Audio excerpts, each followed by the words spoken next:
জীবের একটা স্বভাব আছে। জীবের স্বভাব কি? যেটা আছে তার কাছে সে সেটাতে খুশি হয় না, যেটা তার কাছে নেই সেটা পাওয়ার জন্য তারা সবাই ছুটে যায়। এটা দেখবেন জীবের স্বভাব, যেটা নেই সেই দিকে ছুটবে, যেটা আছে তাতে খুশি হবে না। তা আমরা যে সুখ কামনা করি, সদা সর্বদাই ভগবানের কাছে সুখ কামনা করি, সুখেই তো শান্তি নয় মা। সুখের মধ্যে সুখ শান্তি পাওয়া যায় না। একটা প্রমাণ দিই আপনাদের। একটা সেবার থালার মধ্যে কি কি থাকে? যে থালাতে আমরা সেবা করি সেই থালাতে কি কি থাকে? অন্ন থাকে, থাকে তো? আর কি থাকে? ভাজা থাকে, রসা থাকে, ডাল থাকে, চাটনি থাকে, মিষ্টি থাকে, সব রকম থাকে তো। তার মানে টক ঝাল মিষ্টি নোনতা সব কিছু থাকে এক থালাতে। এখন মনে করুন এই থালার মধ্যে যা সাজানো আছে এর মধ্যে আপনার কাছে বেশ চাটনিটা আপনার প্রিয়, তাহলে চাটনি, আচ্ছা ঠিক আছে আপনার চাটনি প্রিয়, তাহলে 3 বেলায় আর কিছু খেতে দেব না, থালা ভরে শুধু চাটনি দেব, খুশি হবেন? কি গো মা, খুশি হবে কেউ? কিচ্ছু দেব না। আপনার চাটনি ভালো লাগে, আপনি তো চাটনিতে খুশি, আপনার চাটনি প্রিয়, তাহলে সব ফেলে দেব, সব বাদ দিয়ে দেব, দিয়ে থালা ভরে চাটনি দেব আপনাকে। আপনি সারাদিন ধরে চাটনি খাবেন, ভালো লাগবে না? কখন ভালো লাগবে চাটনিটা?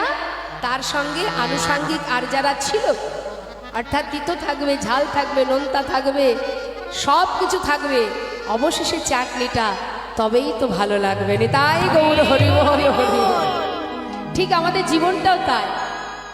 শুধু সুখেই শান্তি নয়, এর মধ্যে দুঃখ থাকবে, কষ্ট থাকবে, চাওয়া থাকবে, হারানো থাকবে, কান্না থাকবে, হাসি থাকবে, উঁচু থাকবে, নিচু থাকবে, তবেই তো পরিপূর্ণ জীবন, তবেই তো শান্তি, তবেই তো সুখ। হ্যাঁ, এখন সুখ আছে, দরজার বাইরে দুঃখ দাঁড়িয়ে থাকবে। আপনি যদি সুখে পাগল হয়ে যান, পরে যখন দুঃখ ঢুকবে আর সহ্য করতে পারবেন না। তাই সুখ এলে বেশি আনন্দ করারও দরকার নেই, আর দুঃখ এলে বেশি ভেঙে পড়ারও দরকার নেই। কারণ সুখ দুঃখ দুই ভাই, এরা প্রত্যেকটা মুহূর্ত আসা যাওয়া করবে। সময় হলে সুখও চলে যাবে, সময় হলে দুঃখও চলে যাবে। কেউ সব সময় থাকে না, কারোর জীবনে শুধু সুখ থাকে না, কারোর জীবনে শুধু দুঃখ থাকে না। নিতাই গৌর হরিবোল হরিবোল। মানুষ দান করলে কি হয়? একটু অহংকার তৈরি হয়, সবার ক্ষেত্রে বলবো না, অধিকাংশ মানুষ একটু যদি দান ধ্যান করে দেখবেন ভিতরে অহংকার জন্মে যায়। আমি এ দান করেছি, সে দান করেছি, এত টাকা ডোনেশন করেছি, কম্বল দান করেছি, বস্ত্র দান করেছি, অন্ন দান করেছি, অহংকার আসে মনে। আমি করেছি, আমি এটা করেছি, আমি ওটা করেছি। তুমি কিচ্ছু করোনি, তুমি কিছুই করোনি, তোমার হাত দিয়ে ভগবান করাচ্ছেন, তুমি করছো, এটা তোমার সুকৃতি ভালো ছিল, তাই প্রভুর কৃপায় আজ তুমি এই কর্ম করতে পারছো, তাই তো?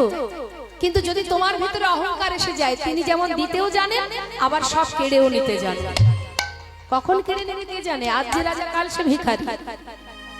তাই অহংকার খুব খারাপ জিনিস। অহংকার করলে মা কিছুই থাকে না, সব ধ্বংস হয়ে যায়, সব শেষ হয়ে যায়।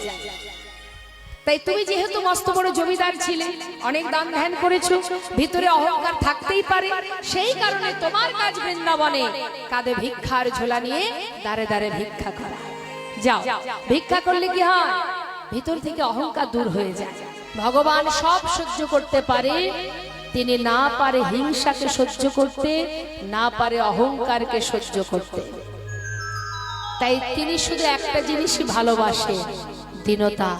যদি কারোর প্রতি কারোর দীনতা থাকে, মাতা পিতার প্রতি দীনতা, গুরুর প্রতি দীনতা, বড়দের প্রতি দীনতা, এমন মনোভাব যদি কারোর থাকে, ভগবান সর্বদাই তাকে সাথ দেন। অহংকার খুব খারাপ জিনিস। তাই আজ আমরা গাইব, যাচ্ছে লালা, গাইতে গাইতে যাচ্ছে। মহাজন বলছে, দেখো দেখো, আজ পরম ভক্ত গোবিন্দ চরণ পাওয়ার জন্য ছুটছে।